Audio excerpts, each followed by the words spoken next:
Absolutely. And Congressman Eric Holder, the Attorney General, has made it clear, but we can play the clip actually, about what he thinks happened in terms of the reading of the Miranda rights to Joe Harzenau, who's obviously still alive. Let's listen to what Eric Holder had to say.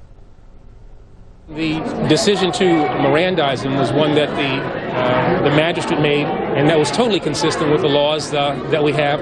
We had a 2-day period that we were able to question him under the public safety exception. So I think everything was done appropriately, and we got good leads. Now, a lot of people are quite agitated about this, saying that, he should have been tried as an enemy combatant, or at the very least, the FBI should have had longer time than the apparent 16 hours they got with him, where they were getting lots of information, but the moment he was read his Miranda rights, the moment he got proper legal representation, down came the shutters, he said no more. Do you go with Eric Holder on this, or do you think that there is some cause for concern? No, I think the Attorney General is quite right. There was never really a legal or constitutional basis to hold him as an enemy combatant. This is an American arrested on American soil for acts committed in America. That's about as far from the paradigm of a military combatant that as a foreigner caught on a foreign battlefield as you can get.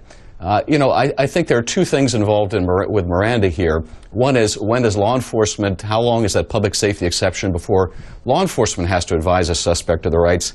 And the second is, how soon do they have to present the person before the magistrate? And here it looks like that second issue, the presentment issue, was really determinative. They might have had more time under the public safety exception, but when the magistrate said, we're arraigning him on Monday, basically that was going to be the end of it. So my sense is that law enforcement probably got about what they were going to get in terms of public safety and that exception, which the length and dimension of is protecting the public. And after that, it was going to be pretty close in terms of when the arraignment and the ultimate Mirandizing would take place.